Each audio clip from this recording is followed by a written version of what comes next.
que desnaturalizar nuestro español, porque si lo desnaturalizamos pierde sentido. Bienvenida a Comadres, este podcast que no sabías que necesitabas. Hoy vamos a hablar del lenguaje inclusivo.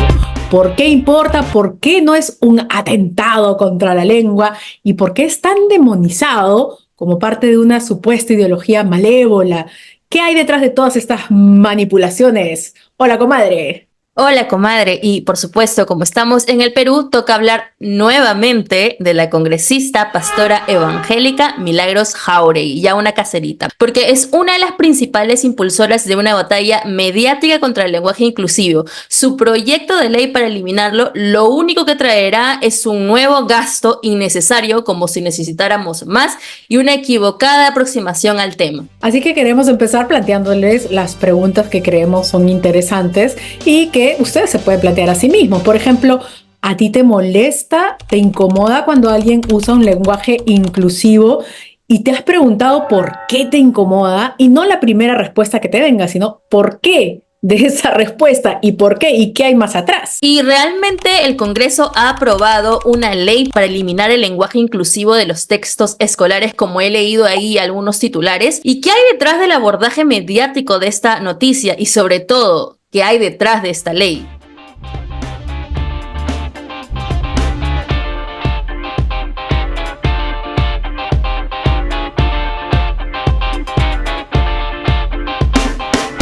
Así es, entonces vamos a empezar primero por aclarar algunas cositas puntuales sobre el lenguaje inclusivo, ¿no?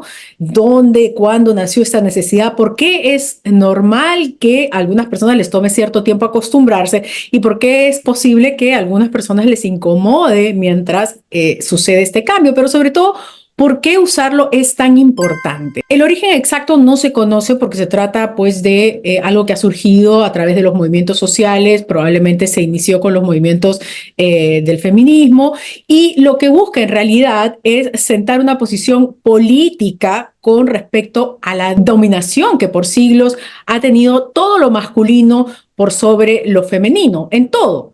Si nos ponemos a pensar y a ver la historia en la política, en la educación, en el arte, siempre lo masculino ha sido lo dominante y en eso se incluye también el lenguaje. Entonces no es una casualidad que el masculino se use como un término universal en el español, ¿no? El hombre ha desarrollado tal y cual cosa, en lugar de un genérico femenino o de uno neutro, ¿no? Entonces, cuando usamos el lenguaje inclusivo o, como le decimos nosotros, el lenguaje no sexista, es una forma de mostrar que estamos en contra de invisibilizar no solamente a las mujeres, sino a todo lo que no se ajusta a la norma de femenino y masculino, no a ese binario, sino incluso a otros géneros. Esa es en parte la explicación política. Y es difícil cambiar la forma de hablar, comadre, porque es la forma en la que nos han educado, además, por supuesto, lo entendemos. Sobre todo a personas mayores, a pesar de que crean en esto, se les complique. Por eso el lenguaje inclusivo no es una imposición en el sentido de que te va a caer un castigo por no utilizarla, porque entendemos también que puedes hacer uso de ella y seguir teniendo prácticas violentas. Es decir, valoramos y apoyamos la promoción del lenguaje inclusivo en las políticas públicas, pero no como un tótem mágico que va a desaparecer las jerarquías sociales, sino como una acción política de cuestionamiento, como decías, comadre, a la norma masculina que invisibiliza, excluye, discrimina e infravalora a todo lo que no lo es o no se ajusta a sus estándares. Puede que te incomode porque, claro, no hay una costumbre. Hemos sido acostumbrados todos, ¿no?, a usar el masculino como regla genérica y desacostumbrarse toma tiempo y trabajo. Pero esta crítica desde el lenguaje, el predominante masculino, se viene llevando a cabo desde hace varios años en sociedades en todo el mundo donde se busca el respeto y el reconocimiento de todas las personas. En Europa, Latinoamérica, Estados Unidos, esta demostración de respeto a las diversidades impulsa el uso del lenguaje inclusivo como parte de un conjunto de medidas que incluyen el lenguaje por el poder que éste tiene para nombrar las cosas de nuestro mundo y hacerlas visibles o no. Exacto, porque el lenguaje, el idioma es vivo, es mutante, todo el tiempo se añaden nuevas formas de expresión a los diccionarios y son precisamente las personas, las sociedades quienes van empujando estos cambios, ¿no? Son las personas las que van están definiendo qué y cómo se renombran las cosas o se dicen las cosas de manera diferente al pasado. Por eso este argumento de que si está en la RAE o no está en la RAE, ¿no? En el diccionario de la Real Academia Española, o si los profesionales del lenguaje, que son generalmente quienes tienen más apego a los usos tradicionales, si la RAE y estos profesionales se resisten al cambio, bueno, eso es normal. Siempre ha sido así y seguramente lo seguirá siendo, porque el rol de estas instituciones y de estos profesionales es más bien la preservación. Pero incluso estos profesionales saben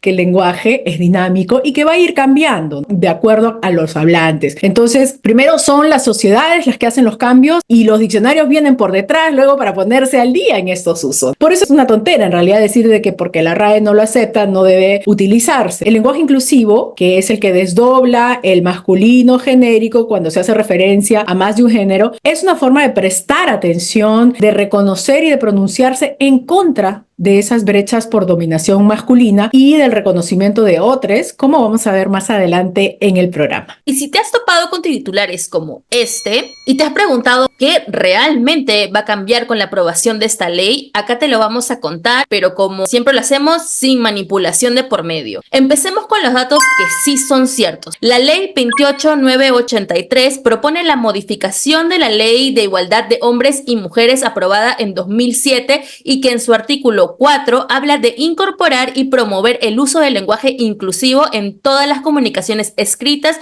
y documentos que se elaboren a todas las instancias y niveles del gobierno. El lenguaje inclusivo al que se hace referencia, como decías, comadre, es al uso del desdoblamiento, es decir, usar como plural el masculino y nombrar a las personas en femenino y masculino. Nada más que eso, o sea, el nivel más básico. Claro, o sea, si hay niños y niñas en un salón, pues se tiene que decir niños. Según esta ley, ¿no? No puedes decir niñas o niños y niñes o usar un neutro, ¿no? ¿Cuál es esta distorsión de usar niñas y niños cuando se refieren a los dos grupos, ¿no? En todo caso, lo que hay cuando se habla de lenguaje inclusivo es una intención de un uso más exacto del idioma, ¿no? Porque las niñas tienen que sentir que están subsumidas, ¿no? Dentro del género masculino.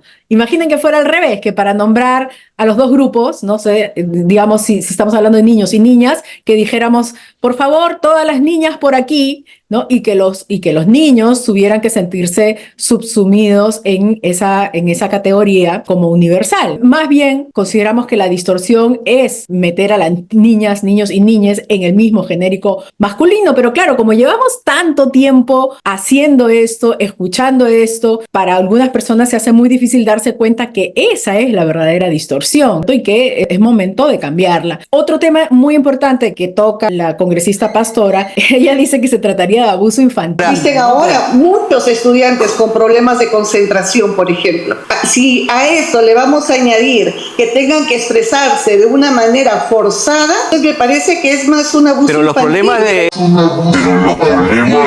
¿No? Bueno, eso sí más bien es un abuso retórico, ¿no? De la congresista, porque ¿en dónde estaría el abuso? En tratar de enseñar a distinguir con mayor propiedad a los grupos y que no estén subsumidos unos en otros. Al contrario, les estás enseñando a respetar las diversidades de género y a que el idioma también sirve para tomar una posición acerca de dominaciones y dominadas. Y lo curioso de todo esto es que la bancada de Renovación Popular, responsable de esta ley y de otras, y que actúan en la práctica como bancada oficialista, se posiciona en contra del lenguaje inclusivo, aunque sea su protegida, Dina Boluarte, quien hace uso de este recurso del desdoblamiento en sus ya conocidos mensajes a la nación. Hermanas, hermanos, para nuestras hermanas y nuestros hermanos, que se simboliza en el voto de cada ciudadana, de cada ciudadano, que tenemos que dar a nuestros chicos, a nuestras niñas, a nuestros niños. Me pregunto, ¿con la aprobación de esa ley empezará Dina a hablar solo en plural masculino? ¿Dejará Dina de hablar de machismo para justificar las investigaciones en su contra?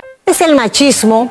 Como mujer me siento violentada por esta cantidad de gente que ha salido a pedir mi renuncia. No sé por qué tanta violencia a la asunción de una mujer. En consecuencia, a aquellas personas que estén incitando a la violencia, por su conducta machista.